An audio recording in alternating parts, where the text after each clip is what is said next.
Hi, I'm really happy to be here today to talk to you about some of the work that's being carried out at the Oxford Drug Discovery Institute, and this is funded by Alzheimer's Research UK. So I'd like to talk to you this morning about the role of inflammation in Alzheimer's disease and how we search for new drugs in this area. And throughout my presentation, I'd like to talk to you firstly about what Alzheimer's disease is, secondly, how it's relevant what inflammation is, and secondly, how it's important in Alzheimer's disease. And then I'd like to talk to you about how we go about discovering drugs. So I'm going to begin by taking a bit of a step away from the brain for the moment to talk about inflammation and what it is. So inflammation is the body's response to damage, and it's a completely normal process that helps with healing. I'm sure we've all experienced something like a sprained ankle, and when we injure ourselves in this way, generally the area becomes slightly hot and red, we might find it swollen and painful, and we might lose the ability to move it. Inside our bodies, this is regulated by cells of our immune system. When we hurt ourselves, the injury releases a chemical signal that talks to the immune cells and tells them to move over to that site of injury. And there they mount the inflammatory response that you feel. Typically, this tends to go away within a few days and you're feeling better again. But if it's more prolonged, we can take an anti-inflammatory like ibuprofen, and this makes things get better. So what's this got to do with Alzheimer's disease? Well, the brain is kept slightly separate from the rest of the body, but it can still have some damage. And during Alzheimer's disease, we see that there's blockages in the brain which are caused by amyloid beta and tau that look like this. And they can stop the flow of information from one brain cell to another, and this is the neurons. So these cause our inflammation in the brain, and the cells that are responsible for regulating that inflammation are called microglia, and we think of these as really the guardians of the brain. So under healthy conditions, our brain cells communicate to each other, and microglia help support these by regulating the messages between the neurons. They have really long arms and projections that allow them to talk well with the points at the neuron that communicate. And they can also release chemical signals that help strengthen the interaction between the neurons, so really to help us maintain and those memories that we make through those neuronal connections. Under normal circumstances, we also have some A beta and tau present in our brain, and this is completely normal. But in the healthy conditions, our microglia recognize this, and they move over to where the damage has occurred, and they can digest the waste. We also have some dead cells in our brain, and this is completely normal, and the microglia can also digest those. So they really work to keep the brain in a very healthy condition.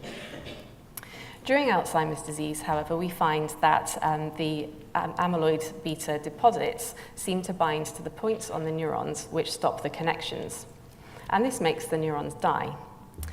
The dying neurons release signals that affect microglia, and the first thing that you might be able to see from this slide is that they change shape. So they lose the arms that allow them to connect to the neurons and become much more rounder, and this means that they stop supporting the neurons. As well as that, they're also unable to digest waste properly. They also release signals that kill the neurons directly, and they multiply. So we end up in a situation in Alzheimer's disease where we have a lot of microglia that aren't functioning properly to clear the waste. So the aims of the work that we're trying to do is to develop drugs that allow microglia to maintain their ability to support neuronal health. So how do we target inflammation in Alzheimer's disease? Well, firstly, we want to figure out what causes the inflammation. We secondly look to study the changes caused by inflammation in the lab, and thirdly, we design chemicals that make the microglia protective, and these then go on to become our drugs. We know that Alzheimer's disease isn't a normal part of aging, and as Katie touched on in the first presentation, genetics play an important role in increasing the risk of getting Alzheimer's disease. We're very fortunate now that we've been able to sequence the DNA of patients with Alzheimer's disease as well as healthy individuals. And we've been able to compare the DNA sequences between individuals with Alzheimer's disease and healthy people. And this has allowed us to identify DNA errors. Interestingly, a lot of these DNA errors are in sequences that affect inflammation and affect the function of microglia. So these DNA errors that affect microglial function appear to increase the risk of developing Alzheimer's disease. And for us, studying the functional consequences of these errors helps us decide how to fix them. So how do we study the microglia in the lab? Well, in our group, we have some very key tools that we use, and the first and most important tools that we have at our disposal are the cells.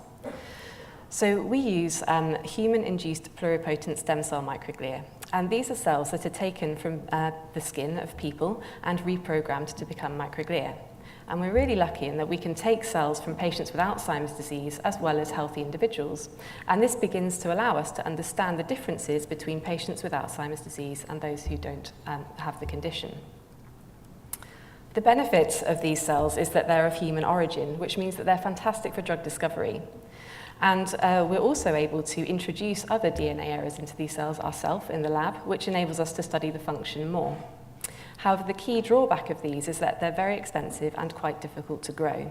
So for that reason, we also use microglia isolated from mouse brains, and we take these cells directly from the mouse brain and grow them in a dish.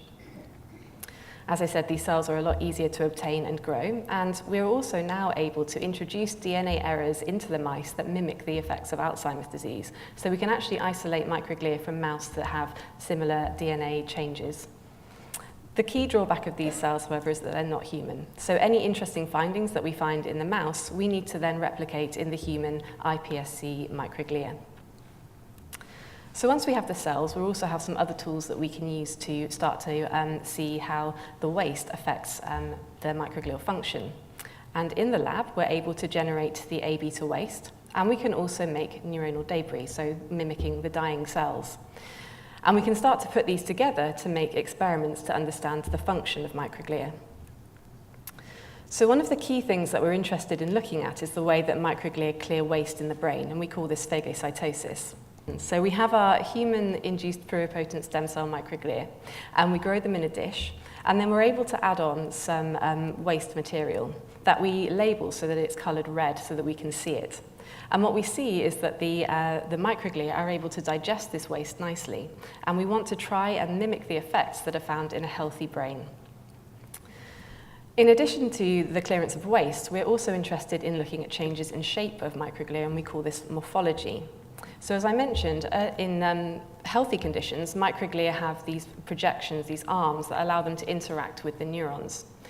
However, when we apply the waste material or the neuronal debris, they become much rounder and they lose their ability to be able to interact with the neurons.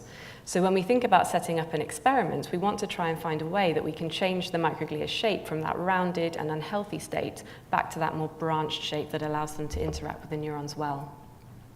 As well as looking at things, we also like to make some more quantitative measurements, and we are able to measure the chemical signals that are released from the microglia that cause the neuronal death. So in the graph here, you can see that under healthy conditions, we get low levels of these chemicals released, and when we add on waste to the cells, this is increased. So we always want to try and reduce the level of the damaging chemical signal back to the healthy condition. So we use these experiments to understand the function of microglia and to enable us to identify drugs that allow us to change the function back to the healthy condition again. So thinking about putting this all together, we have our experiments now. We can go on and develop new medicines to target microglial function. And this is really a sort of three, more or less, step process.